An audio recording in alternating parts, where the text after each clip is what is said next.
I'm also looking at because I was curious as to what's getting good reviews right now. And would you believe that the Wonka movie has 84%?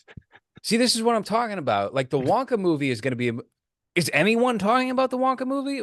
All the reviews I've said have essentially been summed up to, "Hey, it was better than I expected it to be. Hey, it was actually not that bad." But you know what? For a Wonka movie, that's not good enough. For a No. Wonka movie, you should be impressing the audience and leaving like you have a big shoes to fill with that Yeah. 70s Gene Wilder one, but also like it or hate it, the Johnny Depp one certainly made an impression on audiences where people were crept out by him. He was doing something interesting with that character, even if it wasn't maybe the most agreeable thing. Mhm. And there's plenty of style to that Tim Burton Charlie and the Chocolate Factory that I think makes it a watchable film and stand out on its own. This movie is cardboard. This movie's Mhm. fucking nothing. You will not remember that this movie was made in about 3 months. I didn't even know it was coming out this year. I thought it was set for next year. And then all of a sudden it was like, hey, Wonka's playing at the local theater. Okay. So, okay, it's Wonka and it's you know what God, it's frustrating to look at it because it could be so rich with character and they Yeah. chose to take the blandest approach.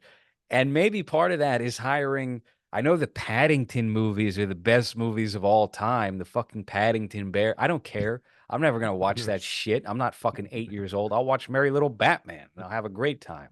But getting a very sterile vanilla director like that who's going to put Hugh Grant as the Oompa Loompas or whatever. I think that's just it was a bad decision top to bottom and I don't know. Well, it's another one of those you guys don't or haven't figured out why the original works so well. It's not a nice fun movie for the family. It's got a lot of really dark things that happen in the surface under the surface in that movie, which is why it's still interesting to watch even though it came out in like what 75 or something like that.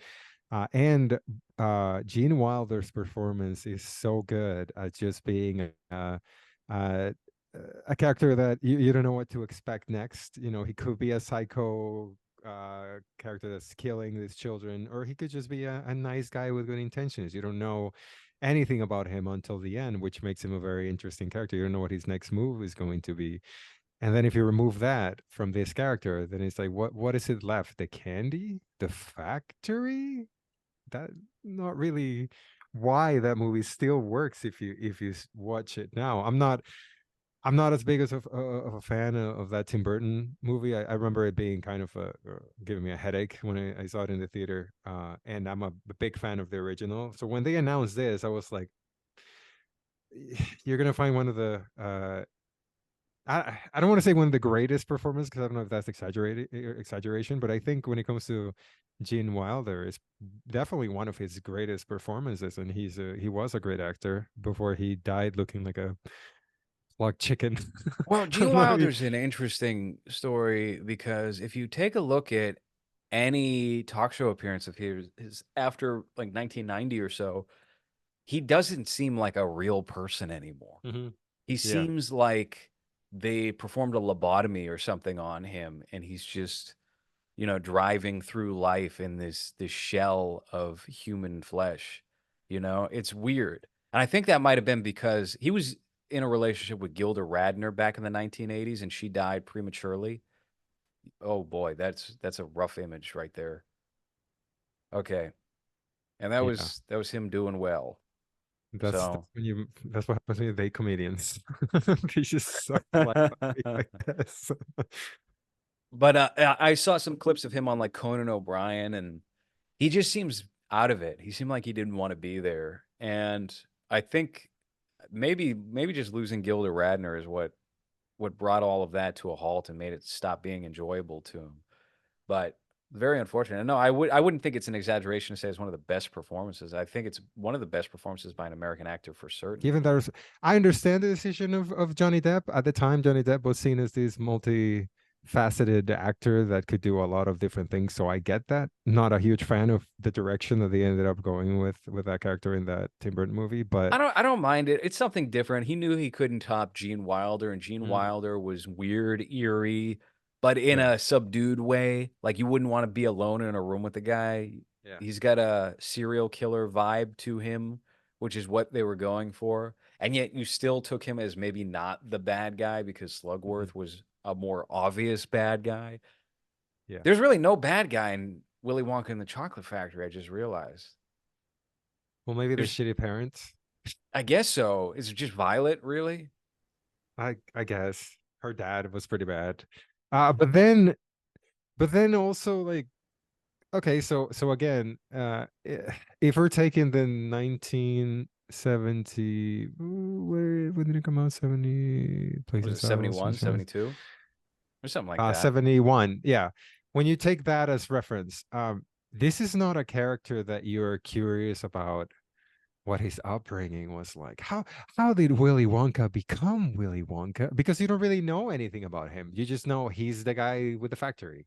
Yeah. And that's why it works, because you don't need a backstory for him. He's just kind of weird. He's singing on that boat ride, and it's a little eerie. It's a little, oh, I thought this guy was gonna be friendlier, and this is kind of creepy. But doesn't that goes away as soon as you learn that he acted in some way in high school.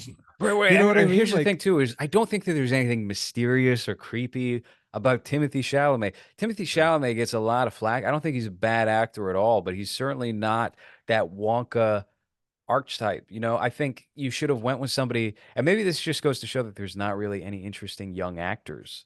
That could be the biggest thing of all, is that there's nobody who fits that eerie mold that somebody like a Christian Slater maybe. There's not a Christian Slater in this day and age. Yeah. Well, even the kid or the kid, he's probably 30, from the what is that movie called? Holdovers?